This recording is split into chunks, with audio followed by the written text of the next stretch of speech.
Sam Seder, Emma Vigeland on the Majority Report. Well, welcome back to the program. The busiest man in political journalism, Ryan Grim, DC bureau chief at the Intercept, co-host of Counterpoint, and host of Deconstructed podcast, and now author of, this is your third book? That's third book, yeah. Wow. The Squad, AOC, and the Hope of a Political Revolution.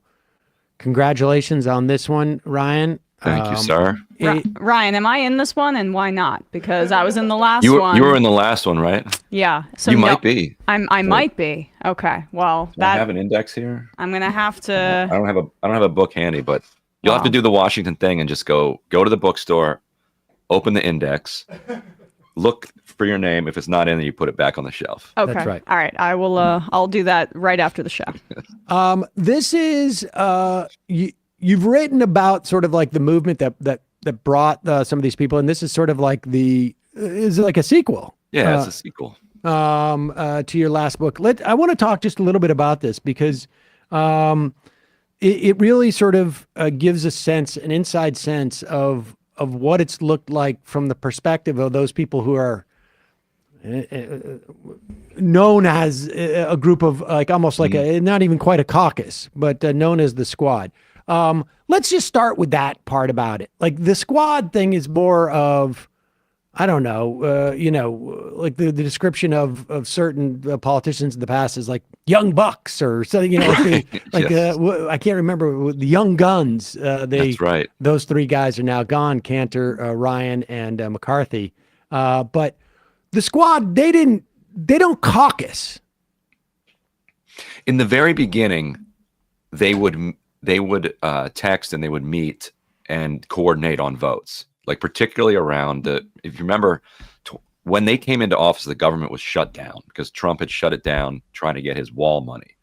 And so in order to open up the government, you had to then fund DHS, which meant funding ICE, which none of them wanted to do. So they would coordinate on, okay, how are we going to handle, voting to fund DHS, because there were a bunch of DHS spending bills. And we mean there was 5 of them, right, at that time? Well, at that time, 4. Yeah, basically the 4 of them, okay. Rashida Tlaib, Ilhan Omar, Ayanna Pressley, and AOC. And sometimes they would say, okay, we're all going to vote together on this one, and we'll be the only 4.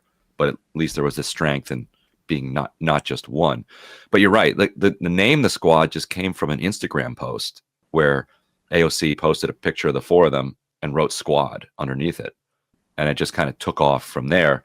They are all endorsed, and most of them recruited, or some of them recruited by Justice Democrats. But Rashida Tlaib and Ilhan Omar had both served in their state legislatures. Ayanna Pressley had been a Hillary Clinton supporter in 2016, who was the first African American woman elected, or actually any gender elected, citywide in Boston. She was an at-large city councilor there. So they were not the kind of mode of what Justice Democrats was looking for, which was kind of working class outsiders who were going to come in as populists and storm Washington. The only one that kind of fit that model was the bartender, AOC. But most of their candidates flopped. They were trying to elect 435 at the very beginning, new members of Congress. And so these were kind of the ones that made it through, but they didn't come from the same place. Like they didn't really know each other. Right. They admired each other and respected each other's politics, but they get thrown in, and now they're getting attacked by the Pelosi wing of the party. She's a Speaker of the House, and they're also getting constantly attacked by Trump himself. Plus Fox News is doing 24/7 coverage of them. So it kind of forges them into a unit, but it wasn't something that they kind of, sought out. And just so I can remind everybody, when they come in, the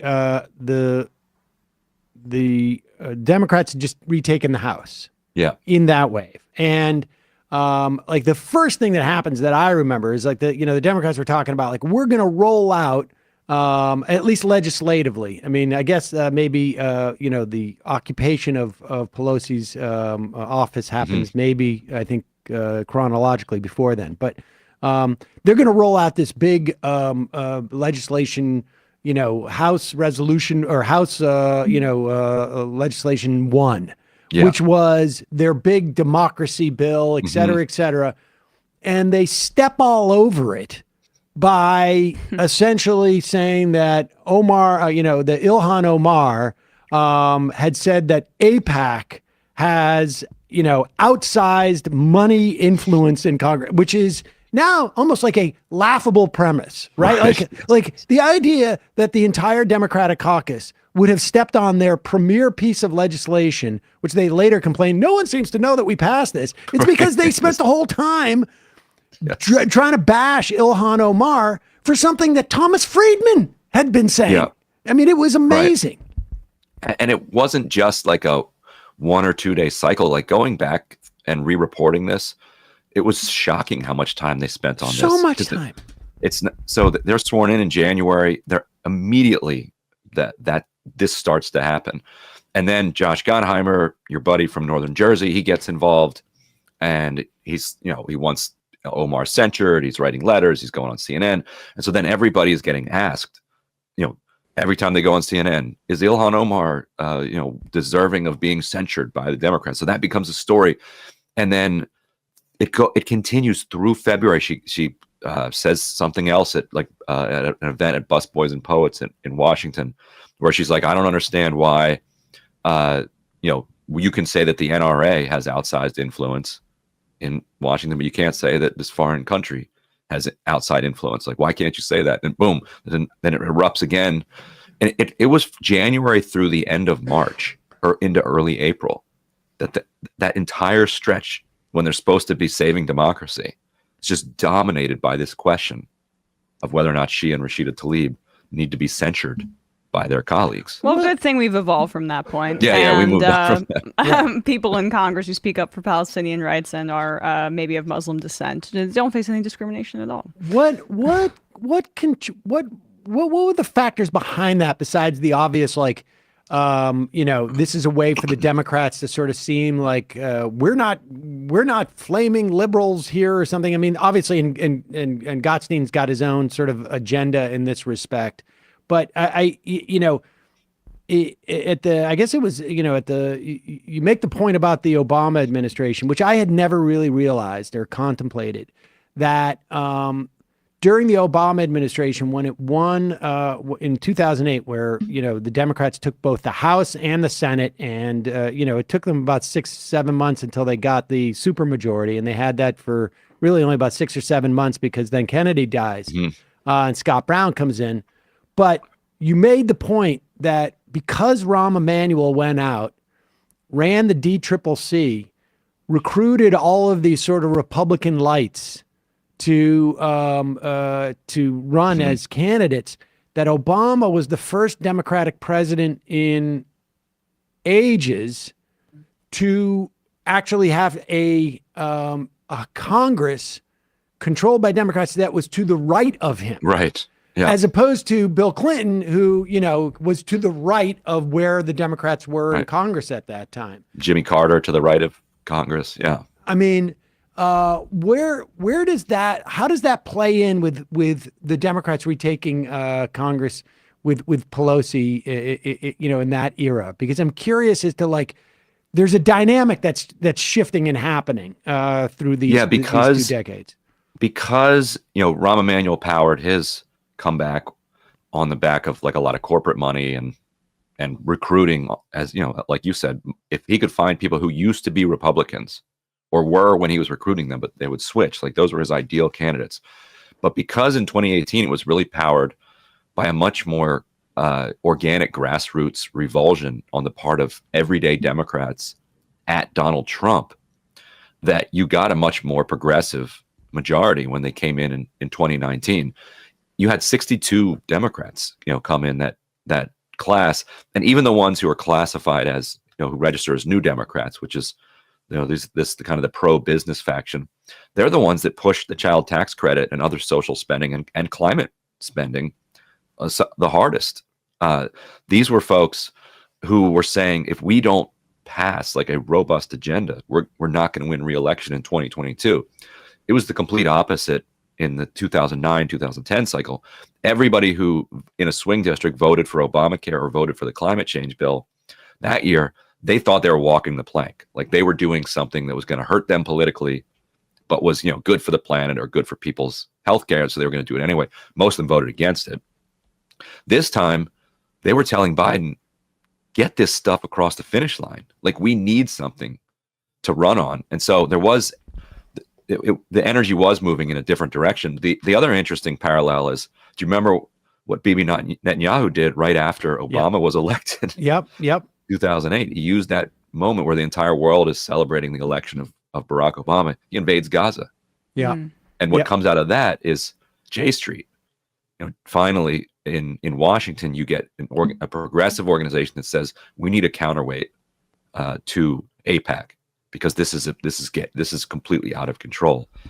And so in 2019, that's what you have, the creation of Democratic Majority for Israel, DMFI. Basically, AIPAC doesn't have its own super PAC, and they spin up a super PAC to specifically to respond to the 2 Muslim women getting sworn into Congress. And that has a lot to do with why the first several months were all about this. Because like this is the kind of pro-Israel lobby seeing, okay, we can't allow these outspoken critics of Israel to gain a foothold in the party. And the interesting thing about, I mean, that explains a lot as to like what was driving that. And of course, everyone knows they're going to spend $100 million to sort of like to sort of further that project. And we'll talk about that in a bit. But let's talk about Pelosi, and particularly in terms of AOC, because what also happens, the difference between 2006 and 2008 in terms of Pelosi's caucus and 2018 or 19, I guess, at that point, is that she is now to the right of a considerable amount of her caucus. Whereas back in the aughts and in the Obama years, she's, to the left of, and this is really important for people to understand. The relationship is what dictates it. Where they are specifically, if being in the center of the party, 20 years ago meant like, I'm for cutting Social Security. Today, it would mean I'm for expanding Social Security, probably. But that same person wants to be exactly in the center of the party. Right.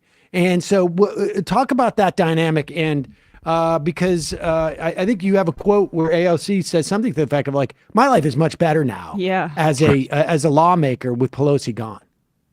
Right. Yeah. So I think the placement on the political spectrum is key. And also there had never really been, when AOC and the rest of the squad came in, it was extraordinarily unusual for a freshman to kind of come out of nowhere and be getting more attention than almost any other member of Congress, even Fox aside, but Fox in particular, just constant coverage of AOC, but also Omar. She had higher name recognition amongst Republicans for the first year than she did amongst Democrats. And the undertone of it too, I think, is just like something that we should reinforce, which was this very like sexualized and also angry kind of super creepy undertones that maybe someone like the leader of the party should have protected her from, but putting that aside for a second.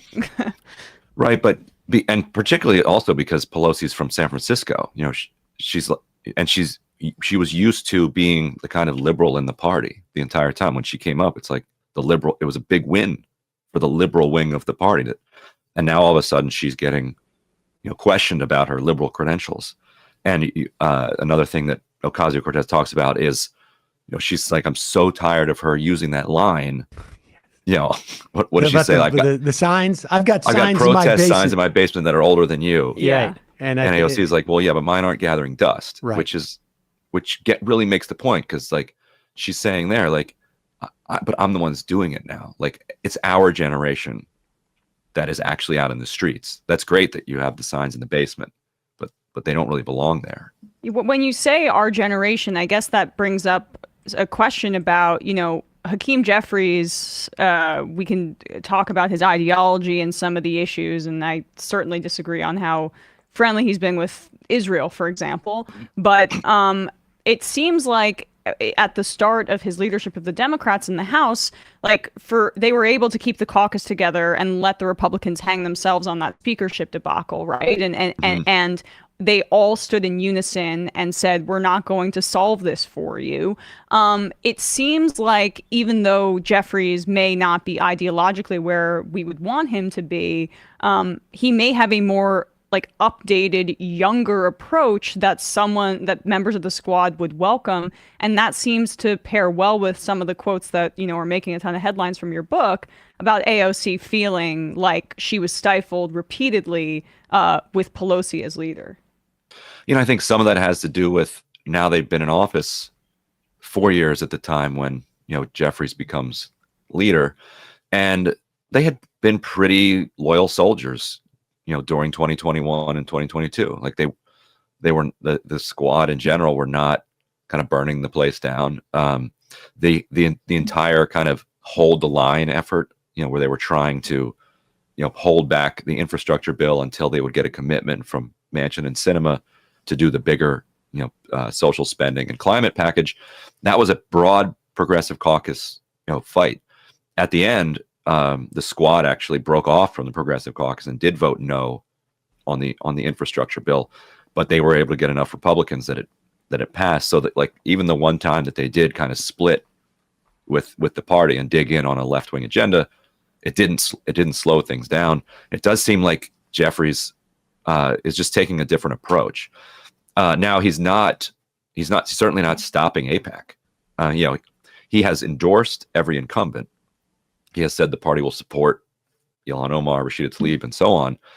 But when he was asked about the outside spending from AIPAC, he said, outside groups are going to do what outside groups are going to do, which is just a clear green light, to go ahead and do it. Because if he wants to stop it, he's like, any vendors who work for them against our incumbents, we're going to put on a blacklist. I mean, that's what Pelosi did, right? Exactly. In that instance. And it's also, I mean, the funny thing about Jeffries too, which occurs to me, is that he's not Speaker of the House were it not for AOC. Right? I mean, she took out. It's funny, yeah. She took out Crowley, who would have been Speaker of the House, I imagine, at this point. Absolutely, yeah. Crowley was kind of like his mentor in New York City politics, and so he was caucus chair, and so everybody presumed he would be the next Speaker of the House. Progressives liked him, centrists liked him, the right wing, the Republicans liked him. Everybody loved Joe Crowley. He spent a little too much time in Washington, it sounds like. Only time in Washington, yes, exactly. Well, how much of it, too, is like, her ability to leverage her fundraising apparatus to get some of those folks who might have been adversarial towards her to be more conciliatory, or she can make certain deals? I don't think it's quite that. I think it's more that what's the percentage at this point for Jeffries in picking a fight with them? And also what's the percentage for the squad and picking a fight with Jeffries? They don't have an alternative, and Jeffries doesn't have really anything to offer because he doesn't have any power. They could have perhaps gotten some stronger commitments to try to keep AIPAC and that kind of super PAC money out of primaries, but otherwise, it feels like it's a fight that's more on pause. And for him, it's like they're all in safe blue seats anyway. So it's a bit of a wash sometimes, I think, for leadership. But what are they doing if in terms of? Well, I guess I got two questions. One is, and let me start with the early one. We spoke to Ilhan Omar. I don't know. Maybe I guess it was a year ago. I can't remember now.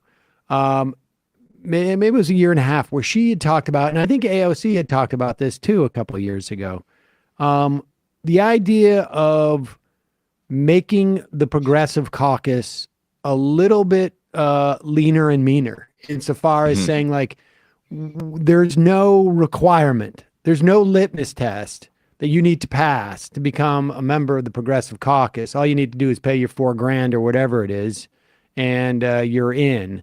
Are they still thinking about doing that? Is there still like an attempt to sort of like begin to discipline their whatever their caucus in some way, so that they can be a little bit more sort of I guess a sharper instrument? They actually did it in a very, very tiny way, and the rationale for it expanded in 2019, and I write about this in the book, where Jayapal and Mark Pocan, the chairs of the Progressive Caucus, won a commitment from Pelosi in order for their votes for her to be speaker, that 40% of seats on the powerful committees would go to members of the Progressive Caucus. And then Pelosi tricked them or outplayed them by having a couple people just join the Progressive Caucus. And she's like, "Oh, look at that. You got your 40%." And that really underlined what people had been saying for so long. It's like, look how easy that is. So you got your $5,000 in dues, but you've got this right-wing person on the committee. So you failed. So the next time they did tighten it for the first time. They actually do have requirements now. They're pretty minimal. It's something like you have to support 2/3 of these particular things, and you have to vote with the caucus. I think certain number of times, and you can be kicked out. You had I think one or two that left kind of quietly because they weren't sure where this was going, but it hasn't done a huge amount to kind of tighten it. But I also think that the kind of caucus in general moving to the left has tightened them up a little bit just on its own. What is their plan? So they don't necessarily have any more plans to institute sort of like stricter measures. I haven't heard about anything for the next term, but we'll see. And meanwhile, Israel-Palestine is like driving a wedge in between them, because you got Lois. We reported that Lois Frankel quit the CPC over it. People like Brad Sherman are in the Progressive Caucus. The CPC almost never takes positions on Israel-Palestine for that reason, that you have almost 90-ish members of the CPC, and you have 30 plus calling for a ceasefire, meaning that you've got more than 50 people who are in the Progressive Caucus who are currently not calling for a ceasefire. Right. Even after nearly 2 million, nearly everybody displaced in Gaza. Yeah.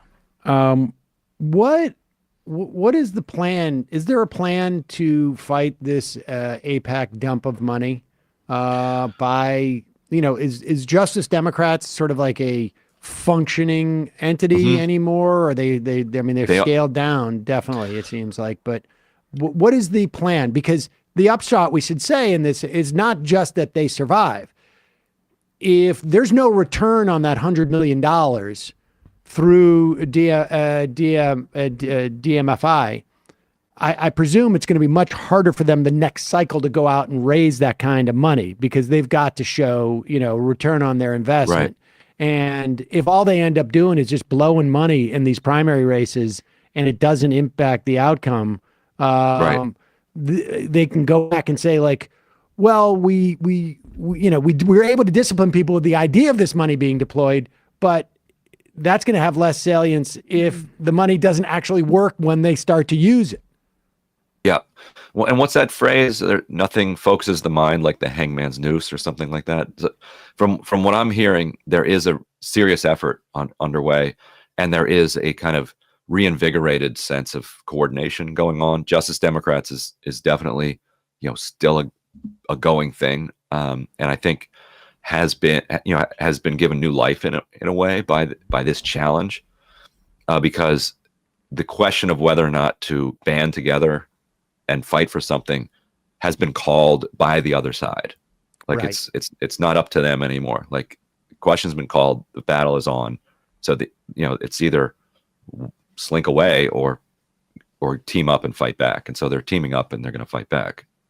Interesting. All right. Well, let's folks should really check this out. It is obviously it's a sequel to, but it gives you a great sense of from my perspective. And I was covering politics through most of this era that you're covering and referencing back to, but a lot of stuff that I hadn't thought about or wasn't aware of. I can't recommend it enough.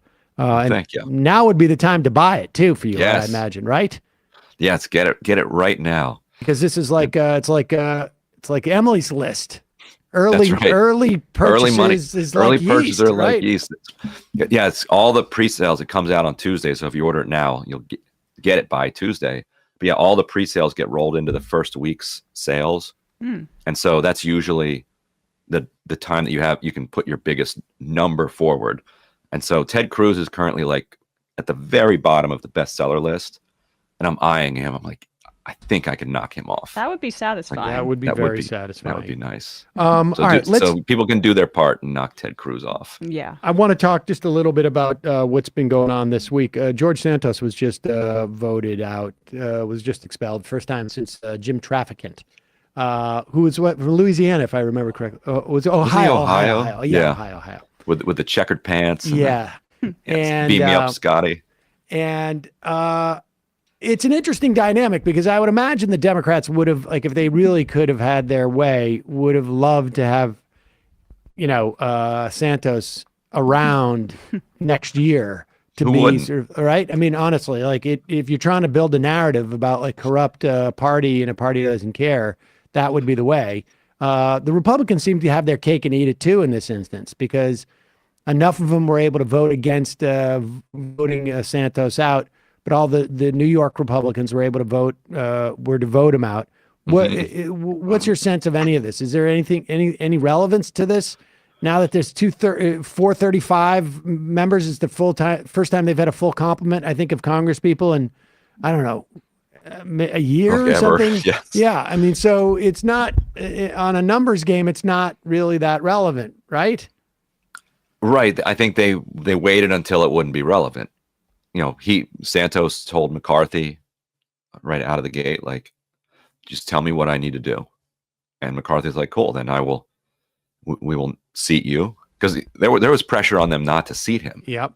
When it emerged that everything was a lie. Well, the New York, Suffolk County Republicans disowned him, I think, before he was seated even. Right. Yeah. And so the deal with McCarthy basically was, he had this extremely slim majority.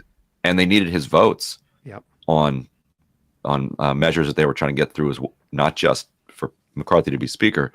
And so I guess they're at the point now where they're like, you know what, we can. It's more important for us to be able to reelect some of these Republicans in New York State by being able to distance ourselves from him. Then we need his vote because we've got a couple other people in, and so they're feeling comfortable with their margins. And a lot that's going to be done between now and then will probably be. Government shutdown stuff, you always have votes from both sides. So, I think they just figured we can say goodbye to George. Speaking of the government shutdown, like, what is your sense of what's going on with Johnson? I'm starting to read more of like conservatives complaining about him, but they're giving him a long honeymoon because I think on some level they know like he's one of us. It's just that is he tough enough to do whatever it is that I can't tell what exactly they want him to do, but whatever it is. Right. He's going to keep annoying them. Anybody in that position would. There's rumors that he's going to kind of attach some type of surveillance reauthorization, 702 reauthorization to the NDAA, which a big priority of this Freedom Caucus joined. One of the few things they joined with the Progressive Caucus on is reforming 702 surveillance authorities. And there's rumors that he and the Senate might just try to slip it through using the NDAA. That's going to piss people off. Keeping the government open pisses them off. And he doesn't have any experience doing any of this. So he just threw in the towel last time, punted to this kind of laddered January situation, and it's hard to see how he. Like you said, what do they want? And what is the path by which he could give it to them? That's like the neither thing. of those questions have an answer. Right. I mean, have like the people who got rid of McCarthy, have they gotten anything materially from it? Not yet, other than McCarthy being gone, I guess. I mean, I'm just curious. Right. I can't think of anything. It is bizarre. I mean, maybe they just did it and they realized that like the redoing this process over and over again, like they cried uncle because it was getting so chaotic. But am fascinated by those rumors that Nancy Mace has some dirt on Kevin McCarthy or something like that. Like it just felt so personal from Gates and from Nancy Mace to defect in that way. Or dirt over like just personal stuff going on, plus Gates's whole ethics situation. Yeah, there's just giant mess. And the way they reasoned it was they think the country's headed in the wrong direction, so it's just and they would say, we don't know if this is going to work out for us or not, but we know that the direction it's going is bad, so let's grab the wheel, fling it into the ditch, and just see what emerges from the wreckage. That was kind of that was their public rationale for why they were going to do this. Which that's a logic, like that's a okay. Yeah, I mean that's a thing, but they don't have the White House or the Senate, which is just a very troublesome detail for trying to govern, trying to enact your agenda. Getting back to your book, I'm also just reminded of the fight with where the squad essentially, maybe the squad plus, kept expanded unemployment compensation in the American Rescue Act. Manchin was trying to kill that from the Senate and reach into the caucus, but I think it was Premier Jayapal was able to say they're not going to vote for it, and so I can't deliver you the votes because they're not going to vote for it if you get rid of that. I mean, this was over the $15 minimum wage stuff.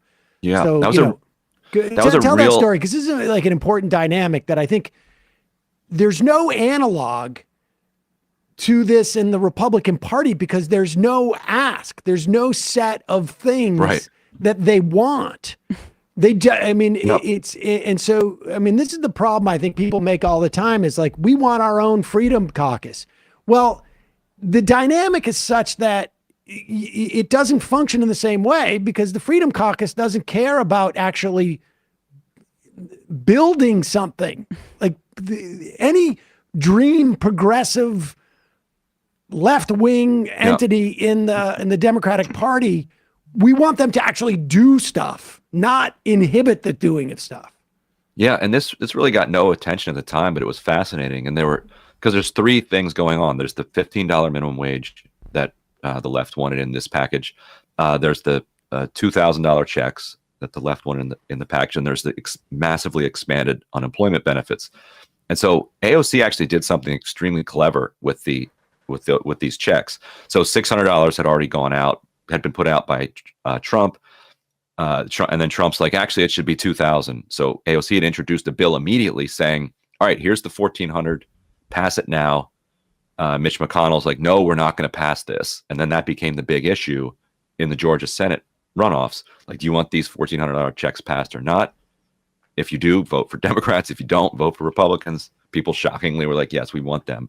Voted for Democrats. But what AOC had done in the bill, which people hadn't really noticed at the time, was she had also moved the amount that every dependent got up from, it was like $400 or something. Well, if I remember correctly, it was they were talking $2,000 for everybody, but it was a narrower set of people. And so when the 1,400 came out, it was a wider group of people.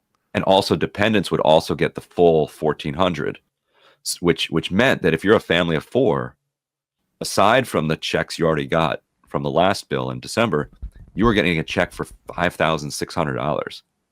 Like when that lands in your account, that's a big check, and nobody noticed it. I mean, maybe people noticed, but it didn't get any attention.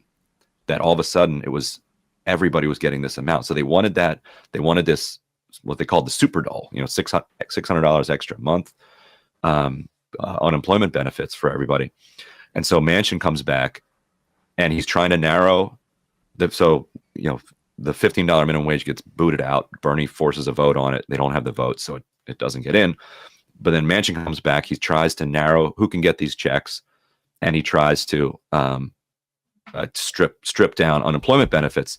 And there's so much anger about the minimum wage, and there's so much kind of public discussion and energy around this, that Jayapal is able to very credibly tell Schumer, look, like you said, I don't have the votes for this. If you pull this out, the squad is going to walk on this. Like you've already had this stupid parliamentarian thing with the minimum wage. Now you're going to try to trim back on these checks and unemployment benefits. And so Schumer was then, and people could feel the energy, like in Congress. You can sense whether or not a threat has power behind it or not, and you could just sense that no, they're feeling real pressure from their base. So when Schumer then goes to Manchin, he's like, look, I can't do this for you. Like, I'm going to lose that. So then it's up to Manchin. Do I take this whole thing down, or do I cave? And it was a rare moment, because it's so hard for the left to credibly make those threats, because usually the left is like, all right. And this $200 is better than this $600. This is essentially February or March of 2020 of 2021. Right. And this is also, frankly, I mean, I felt this at the time. Manchin's weakness then was he was at peak weakness. Mm-hmm. Like, we started to hear, I think you guys were the ones who got that audio of him talking to No Labels, and that didn't happen until like a month or two after that. Yeah. And that would have been the time for Biden to come back with Build Back Better, because Manchin was like, he didn't know what was going on. He was saying, maybe we need $6 trillion of spending instead of $4 trillion. And he hadn't heard essentially yet from, he seemed to be walking around looking for like, who's going to adopt me here? Mm-hmm. And if Biden had struck quicker, instead of like wasting all that time with inviting the Republicans over and then inviting Portman and Sinema in to provide their sort of like whole set of bills, it seems like that's when you do it. When the heat is on, the metal is soft. That's when you start to pound, and you do that. And then they waited until like the Sinema and Manchin could find each other and find their funders and et cetera. And then you start to see inflation numbers tick up. And then he's like, okay, there's my thing. Mm-hmm. Yeah, I can pretend that's what his hook. Yeah, but then Manchin, facing that choice early on, caved. It's like, all right, if the squad's going to walk, that early, he had no grip on it. All right, lastly, let's talk about we've been talking around in terms of like the political implications. Do you have any sense of like what the administration thinks they're going to be able to get away with in terms of pretending we have no leverage over Israel, except for like all that money and the weaponry? Like it's been sort of fascinating how they're both sort of simultaneously playing this, like, where can we find the leverage? And they're like literally holding a lever in their hand. Right. And you have that amazing quote from the Israeli Minister of Defense from early on in the conflict, where he says, like, when they're asking about humanitarian aid, he's like, the U.S. wants us to allow humanitarian aid in. The U.S. is providing us with all of our weapons and material. What do you want us to tell them? No. This is him answering his own critics in the Israeli in the ruling coalition of that party. Yeah. He's like, what do you want us to tell them? No. That's all you need to understand about the relationship between Israel and the United States. Yet today you have Anthony Blinken like speeding out of town in his motorcade, while with Netanyahu resuming the war in precisely the way that Blinken told him they should not resume it. Oh, but Ryan, they're sending out flyers with QR codes. So with no all internet. you have to do in Gaza is get your smartphone and use and click on the QR code, and you'll be able to go to a designated safe zone that's probably not that safe. It's just. And how many people can you fit in these safe zones? They've evacuated the north. This was already the most densely populated, whatever it is. I don't know how many square 25 miles. Square miles or something in the world. In the world. And you've basically halved, if not more than halved, the land area where it's supposedly everybody, is safe. But and then you're chopping it up like Swiss cheese, essentially. It's absurd. It's absurd. And you mentioned Blinken. Blinken had a quote yesterday where he said, and it seemed like this is a bit of a slight turn in the rhetoric, where he said that, the Israeli government has one of the most, quote, sophisticated militaries in the world, and it is capable of neutralizing the threat posed by Hamas while minimizing harm to innocent men, women, and children. To me, that seems like him publicly saying, well, they can do it if they want to, but they're not doing it, and it's our hands are clean if that's the case. We know that that's not obviously true. The United States could do way more. But the 972 and Guardian pieces that came out yesterday, speaking about how the Israeli government is using artificial intelligence to AI to specifically target every bombing location, and they know when civilians are there. Like the precision of their weaponry is well known and is now being stated publicly by the Biden administration, and yet still we are behind them, even though we know that they are targeting these citizens deliberately. And the question is, like, I clearly know that it seems like Biden, he had that 1970-ish meeting with Golda Meir and has changed his life forever or whatever. But so ideologically, maybe he's a lost cause. But in terms of the domestic pressure here, what's your sense of if that's real from an electoral perspective, and if it really can change force them to change course in any way? Yeah, on the ideology of Biden, you remember, I forget who did the story first. Maybe I think it's Jeremy Scahill had a piece about how in the early 1980s, when Israel invaded Lebanon and absolutely wreaked havoc, Begin met with Biden, and Biden was telling him, you should just take the gloves off. Don't worry about civilian casualties. You have a job to do. And Begin, total war criminal, told him, easy there, buddy. We don't talk like that. That you need to step back a little bit. And then Ronald Reagan got on the phone with Begin, and by the end of the call had forced Begin to reach a ceasefire. So he was to the right of Ronald Reagan back in the 1980s.